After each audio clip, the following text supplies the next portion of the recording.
Hi, this is Matthew. I'm going to talk about the next Chicago album. We go back to 2006 for Chicago 30, which was a new album material, recorded in 05 in Nashville, and I guess the horns were done in LA. We'll see that in a bit, I would think. I really enjoyed this one. In fact, I heard the first song on the album, Feel, in MySpace. It's the horn version, which will be at the end of the album. I really enjoyed this one. It's, I don't know, I really like it. Our last album with Bill Champlain, though, on vocals. He leaves in 09. There's one in 08, of course, but it's from 93 because it's done with Sisyphus, which we'll get back to later on, because there's a greatest hits collection. There's a compilation in the middle there after this one. But yeah, the last album, really very original stuff since 91, back with Chicago 21. Obviously, they did the Christmas album in 98/03, but there's like just a couple of tunes there. Most of it was all cover versions from other people, of course, and the big band, of course, was big band covers and stuff like that. So, yeah, I really enjoyed this one. It was fun to hear it again. I hadn't heard it in a long time. Yeah, it's very good. They're very different kind of drums on it. I'm not sure what they were using for effects and things and machinery. I don't know what else was being used, but I still like it.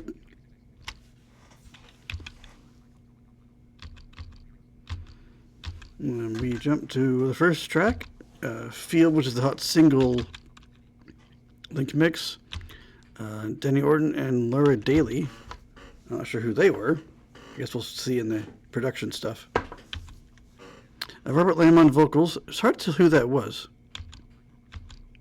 And then we jump to, that was the first single that got released.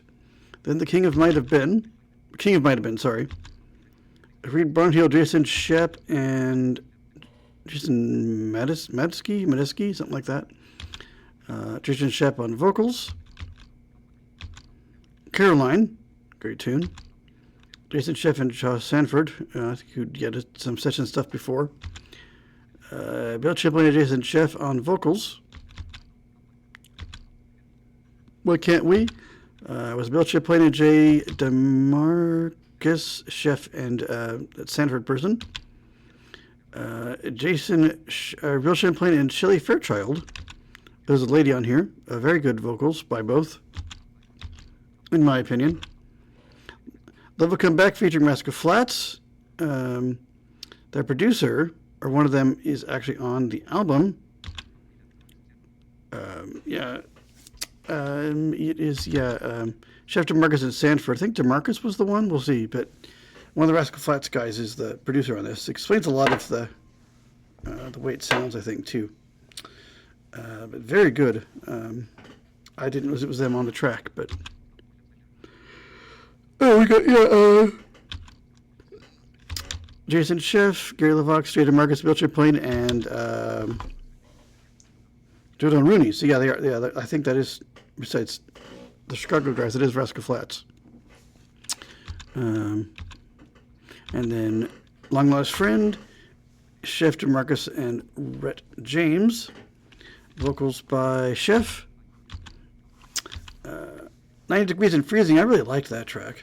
Something about it works for me. It is Lamb, Sheff DeMarcus, and James again. Lamb and Sheff sing the vocals here.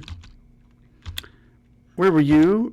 Sheff Champlain and DeMarcus wrote that. Sheff and Champlain sing it. Already Gone. Champlain and George Hawkins Jr. were the writers. Champlain and Sheff were the vocalists again. Come to Me Do. Robert Lamb wrote it and he sings it. Love and Chains, DeMarcus and Marcus Hummin. Champlain and Sheff sing it, of course. Then Better. Champlain and Sanford, Champlain again. And then we have a repeat sort of. Feel is the horn section mix, which I prefer out of the two, and would have played if I were a radio station, but I was not. Of course, our same stuff is all the same there. I still really enjoyed that one. I didn't realize it was the Rascal Flats on it. They were pretty big then. I guess they're back now, but they were gone for a while. That group is back. Chicago never really left. We just haven't done as much lately. Some stuff. Our personnel, of course. Last time we'll have this personnel with us. Robert Lamb on vocals, acoustic piano, Wurlitzer, electric piano, Hammond V3 organ, and horn arrangements. Lee Lachlan was trumpet, flugelhorn, piccolo trumpet, of course. James Pico was trombone and horn arrangements, and yep, that's it for him. While Parasitic saxophone and flutes, I would hope so, being a woodwind guy. Bill Chaplain is vocals, Hammond V3 organ, acoustic piano, Fender Rhodes, background vocal arrangements. Jason Chef's vocals and Vates, background vocal arrangements. Our drummer, still Trace Eminem, he's still there on a few tracks, not all the tracks, but some of them. But he is still drumming for them, doing a pretty good job as far as I'm concerned. Keith Howland is still on guitars. And our additional guys, Seamus is Bill Champlain's last one. I really like his vocals, very jazz influenced. Jay DeMarcus is on keyboards. Guitars, loops, programming, acoustic, piano, and arrangements. James Machek on keyboards, loops, sequencing, arrangements. Lots of that kind of stuff going on this thing. Lots of technical stuff going on. Tom Bukovac, acoustic guitar, electric guitar. Huff guitars, another guitar guy on some tracks. Jake Cade on guitars on 6 specifically. Most are on multiples, but he seems to be only on one. Yankton Migwa guitars, also on the same track as the other guy. Dean DeLeo guitars, just on the last track that wasn't a repeat. John Pruckman on drums and a couple tracks. Steve Brister on drums and a couple tracks. Lee Thornburg on trumpet. Well, the nice thing about the other feel is there's an orchestral thing with some kind of piccolo trumpet going on with it and some drums and stuff. And it fades out nicely.